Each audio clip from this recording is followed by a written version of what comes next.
வணக்கம். எல்லாரும் எப்படி இருக்கீங்க? ரொம்ப நாளாச்சு பார்த்து. எங்கே விட்டோம்? ஏக்நாத் மகாராஜா வீட்டில் நம்ம அந்த கண்ணன் கான்ஹா, கனையா, கண்ணா என்ன வேணாலும் சொல்லிக்கலாம். ஏக்நாத் மகாராஜா வீட்டில் விட்டுட்டு வந்துட்டோம். அவரவங்க கண்ணா கண்ணாங்கிற மாதிரி நானும் கொஞ்சம் கண்ணா கண்ணான்னு சொல்லிகிட்டு இருந்தேன். கண்ணே கண்ணேன்னு சொல்லிகிட்டு இருந்தேன்னா எனக்கு கண் புரை அறுவை சிகிச்சை கேட்ராக்ட் சர்ஜரி நடந்தது. அதனால் கொஞ்சம் இந்த ஃபோனெல்லாம் பார்க்க முடியாமல் கொஞ்சம் நமக்கு நடுவில் இடைவெளி வந்துடுத்து. இது அருளால் இனிமேல் வரக்கூடாது. என்ன இங்கே விட்டோம், ஒரு குட்டி பையன் வந்தான். அழகான பையன், கண்ணங்கரையில்னு அவ்வளோ அழகான ஒரு இளம் வயது வாலிபன். குட்டி பையன் இல்லை, இளம் வயது வாலிபன். ஏக்நாத் கிட்ட வந்து இந்த மாதிரி எனக்கு யாருமே இல்லை, நான் உங்களுக்கு எல்லா உதவி செய்கிறேன், உங்கள் வீட்டோட நான் இருக்கேன் அப்படின்னு சொல்கிறான். ஆனால் உண்மையான காரணம் என்ன அப்படின்னு சொன்னாக்கா, கிரிஜாபாய் ஏக்நாத்தனுடைய மனைவி ரொம்ப உடல் தளர்ந்து போயிட்டா. எவ்வளோ காலம் அவளும் விடாமல் வேலை செய்கிறா, விடாமல் வந்து அதித்தி உபச்சாரம் பண்ணுறா, விருந்தாளிகளை கவனிக்கிறது. அவர் உத்தவர் கூட சேர்ந்து செய்கிறாருன்னா கூட அவள் ஒரு அளவு தான் எந்த உழைப்புக்கும் இல்லையா. அவர் ரொம்ப களைச்சு போயிட்டா.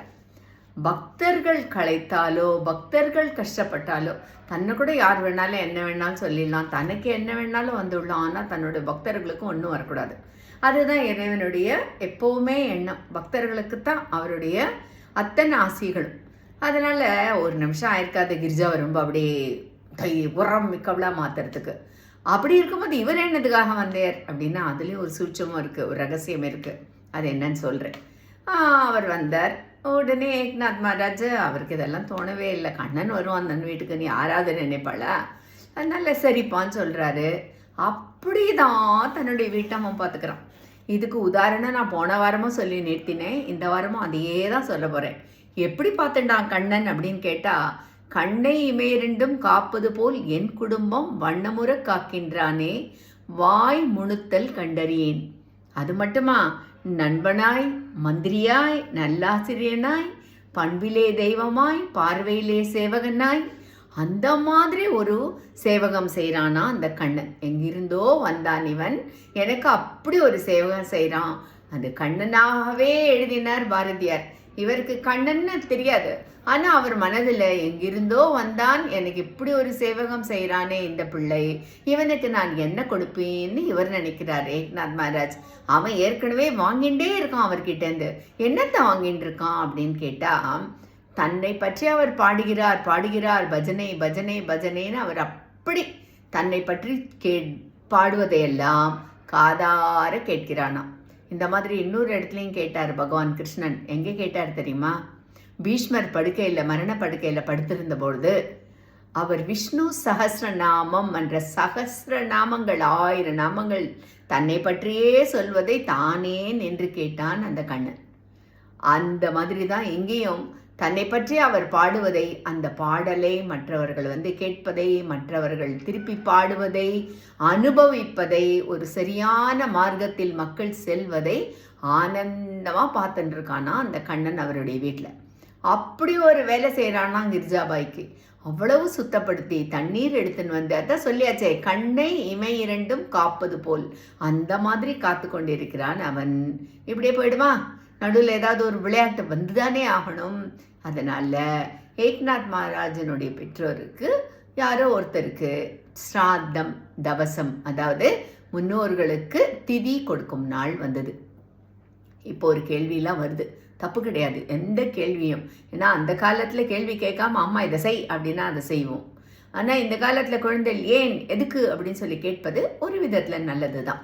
இப்போ ஒரு கேள்வி வந்தது, எப்போ இறந்தார்களோ அவர்கள் மறுபடியும் பிறந்து போய்விடுவார்கள். எத்தனையோ வாட்டி பிறந்திருக்கலாம் இல்லையா? இப்போ பிறந்த குழந்தையே இறந்து விடுறது, உடனே இன்னொரு பிறவி தான் வரும். அதனால் நீ ஒரு மகன் அவன் ஒரு 50 வருஷம் செய்கிறான்னு நினச்சிக்கோங்க அந்த ஸ்ராத்தத்தை. அந்த 50 வருஷத்துக்குள்ளே அந்த இறந்தவர் ஒரு பிறவியும் எடுத்திருக்கலாம், 3-4 பிறவி கூட எடுத்துருந்துருக்கலாம், தெரியாது நமக்கு. அதனால் எப்படி போய் அவருக்கு போய் சேரும்? அவர் தான் இன்னொரு பிறவி எடுத்துட்டாரே அப்படின்னு சொன்னால், சமீபத்தில் டாக்டர் வெங்கடேஷ் அப்படிங்கிறவர் ஒரு விளக்கம் கொடுத்திருந்தார். அவர் என்ன சொல்கிறார், இந்த உணவு உணவாகவே போகாது, எள்ளும் தண்ணீரும் இறைத்தால் அதுவாகவே போகாது, அன்றைய தினம் அந்த மறுபிறவி எடுத்த அந்த மகான் அந்த பிறவிக்கு பிடித்த ஏதாவது பொருள் அந்த பிறவியின் கையில் கிடைக்கும் அப்படின்னு சொல்கிறதோட மேலும் பல விளக்கங்களை எல்லாம் அவர் கொடுத்துருந்தாரு. உங்களுக்கு சந்தர்ப்பம் இருந்தாக்கா போய் டாக்டர் வெங்கடேஷ் அப்படிங்கிறவரோட போட்டு கேளுங்கோ. அவருடைய விளக்கம் அற்புதமாக இருக்குது.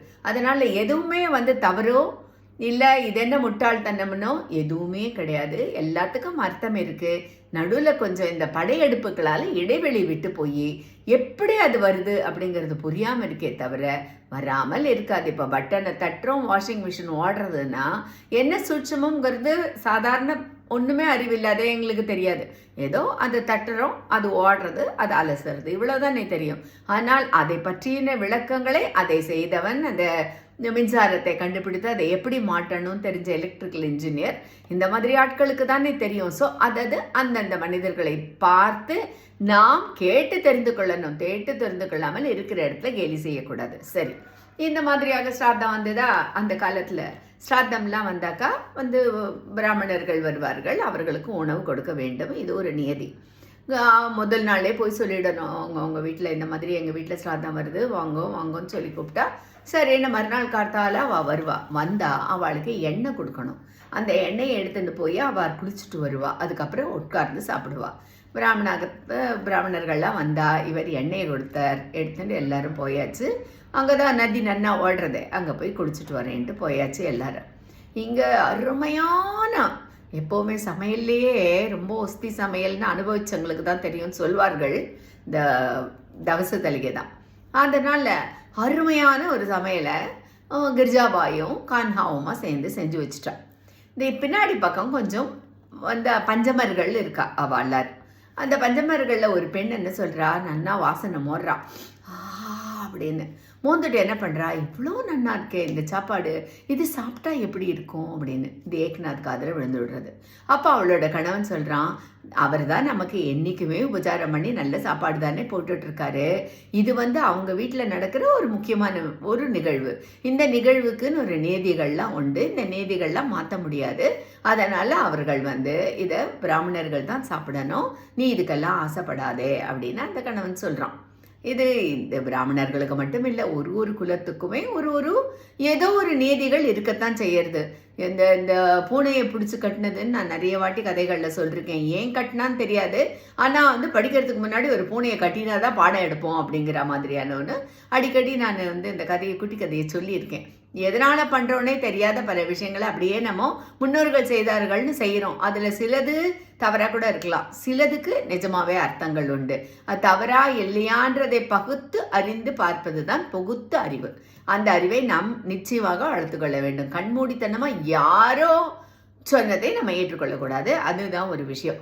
சரி, இதை அவர் கேட்டுட்டாரு. நியாயமாக என்ன தெரியுமா, இந்த சாமிக்கே நம்ம எடுத்துன்னு போகிற பூவை என்ன வாசனை அப்படின்னு அந்த பூவையோ மாலையோ மாறக்கூடாது, வாசனையை கூட மாறக்கூடாது. அதுவுமே அந்த இறைவனுக்கே தான் சமர்ப்பணம். அதே மாதிரி வீட்டில் நடக்கிற பூஜை புனஸ்காரத்துக்கெல்லாம் வாசனையை மோந்துண்டு டேஸ்ட் பண்ணி பார்க்குறேன், உப்பு சரியாக இருக்கான்னு அதெல்லாம் நம்ம பண்ணவே மாட்டோம். அது எல்லாமே இறைவனுக்கு தான் சொந்தம்னு. நியாயமாக பார்த்தா நீங்கள் திருப்பதிக்கு போகும்போது உங்கள் தலையில் நீங்கள் பூ வச்சுருந்தா கூட அதை எடுத்துகிட்டு சொல்லுவா பவ்யமாக. அந்த ஊரில் பூக்கிற பூக்களோ அந்த ஊரில் இருக்கிற எல்லாமே அந்த இறைவனுக்கு தான் சொந்தம்னு பூக்களை பற்றி சொல்வார்கள். அந்த மாதிரி இருக்கும்போது இவர் நன்னா மோந்து பார்த்து ஆசை வேற பட்டுட்டா அந்த பொம்பளை. அதனால் இவர் என்ன பண்ணார், ஏக்நாத் மகாராஜ் அந்த பெண்மணி பாவம் ஆசைப்பட்டுட்டா. எப்போ ஆசைப்பட்டுட்டாலோ இது அதனுடைய தகுதியை இழந்து விடுத்து. அதனால் அவளை கூப்பிட்டு நன்னா கட்டி கொடுத்து அனுப்பிச்சுட்டார், எடுத்துன்னு போங்க எல்லாத்தையும் நன்னா சாப்பிடுங்கன்ட்டு. அப்புறம் மறுபடியும் வீடை சுத்தம் பண்ணி மறுபடியும் கான்ஹாவும் இவரும் சமைக்க ஆரம்பித்தா. விடுவாளா, காத்துன்னு இருக்காளே. நிறைய பேர் திருந்திட்டா பல விஷயங்கள் நடந்ததுனால. இன்னும் கொஞ்சம் திருந்தாத ஜென்மங்கள் இருக்கு இல்லையா, அவள் வந்துட்டு நாங்கள் இங்கே சாப்பிட மாட்டோம், நீங்கள் இந்த மாதிரி பண்ணிட்டீங்கோ அப்படின்லாம் சொன்ன உடனே இது நம்ம ஏற்கனவே எங்கேயோ கேட்ட மாதிரி இருக்குல்ல. ஆமாம், எங்கே ஞானதேவர்கிட்ட கேட்டிருக்கோம். அதே மாதிரி திருவிசைநல்லூர்னு தமிழ்நாட்டில் இருக்குது. அதில் ஸ்ரீதர ஐயாவாள் அப்படிங்கிறவருடைய கதையிலேயே இதெல்லாம் வரும். அதனால் என்னாச்சு, யார் வரலன்ன உடனே இவருக்கு ஒரே துக்கமாக போச்சு, என்னடா நீ கொடுத்தே ஆகணுமே அப்படின்னு. அப்போது கான்ஹா சொல்கிறோம், நீங்கள் கவலையப்படாதீங்க, 3 இலையை போடுங்க, உங்களுக்கு எல்லா மந்திரமும் தெரியும். அப்படியே திருப்பி சொல்கிற மாதிரியே இருக்குது. ஏன்னா இதே பைட்டனில் தான் ஞானேஸ்வரருடைய மாமா தாத்தாவுக்கு நடந்தது. அதனால் நீங்கள் போடுங்க, எல்லாம் நல்லபடியாக நடக்கும், நீங்கள் மந்திரத்தை சொல்ல ஆரம்பிங்கன்னு சொல்லிட்டான். அவருக்கு பாதி நம்பிக்கை பாதி அவநம்பிக்கை, எதாக இருந்தாலும் இருக்கட்டும் அப்படின்ட்டு சொல்கிறாரு. சொல்ல சொல்ல சொல்ல சொல்ல அவர் கண்ணால் பார்க்குறாரு. சிவபெருமான் வந்து உட்கார்றாரு ஒரு இலையில், விஷ்ணு வந்து உட்கார்றாரு ஒரு இலையில். முன்னோர்களுடைய ஒரு ஆவி மாதிரி ஒரு பொருள் வந்து அப்படி ஒரு ஆவி மாதிரி ஒரு கிளாஸ் மாதிரி அந்த மாதிரி ஒருத்தர் வந்து உட்காந்துக்கிறா. 3 பேரும் நல்லா வயிறாறு சாப்பிட்றா. இந்த ஜனங்கள் போச்சுங்களே, அதுகளுக்கு வம்பு இல்லாமல் இருக்குமா? அதுக்கு வம்பாக இருந்தால் எப்போ திருந்திருக்குமே. வந்து பார்க்கறது ஏக்நாத் அருளால் அவர்களுக்கும் கண்ணில் தெரியறது. உடனே வெட்கி தலை குனிகிறார்கள் அவர்கள். அப்பவும் ஆனால் வீரப்பா அடங்கலை. நீங்கள் செஞ்சதை நாங்கள் ஒத்துக்கிறோம், அவள் வந்து சாப்பிட்டதை நாங்கள் ஒத்துக்கிறோம், ஆனாலும் நீங்கள் மன்னிப்பு கேட்டு தான் ஆகணும் அப்படிங்கிறா. சரி, நான் என்ன பண்ணணும் அப்படின்னா, வாங்கோ, நம்ம தான் இருக்கேன், சிவன் கோயில் தான் அந்த ஊரில், வாங்க அந்த கோயிலுக்குன்னு கூட்டு போகிறா. போகும்போதே பாதி வழியில் ஒரு குஷ்ட ரோகி அவன் வரான். குஷ்டம்னா குஷ்டம் அப்படியே சொட்டுறது அவன் உடம்புலேருந்து. என்னன்னு கேட்டால், ஏக்நாத் மகாராஜ் எங்கே இருக்கான்னு கேட்குறான். இதோ இங்கே தான். உங்களுடைய கால் அலம்பி ஒரு சொட்டு தண்ணீர் கொடுங்கோ. நான் வந்து தற்கொலை பண்ணிக்கிறதுக்காக போனேன் திரியம்பகேஸ்வர் கோவிலுக்கு.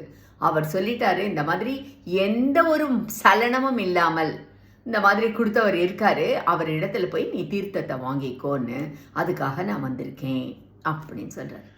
அடுத்து என்னாச்சுன்றது அடுத்த வாரம் பார்க்கலாமா? இன்னும் கொஞ்ச நாள் ஏக்நாத் மகாராஜனுடைய வாழ்க்கையில் பல நல்ல விஷயங்கள், நமக்கு பாடம் கற்றுக் கொடுக்கும் நல்ல விஷயங்கள் இருக்குது. அதனால் அடுத்த வாரமும் பார்ப்போம். நன்றி, வணக்கம். ஹரி விட்டலா, ஜெய் விட்டலா. இது எத்தனாவது எபிசோடுன்னு நான் சொல்லவே இல்லை, நான் டிஸ்கிரிப்ஷனில் கொடுக்குறேன். நன்றி.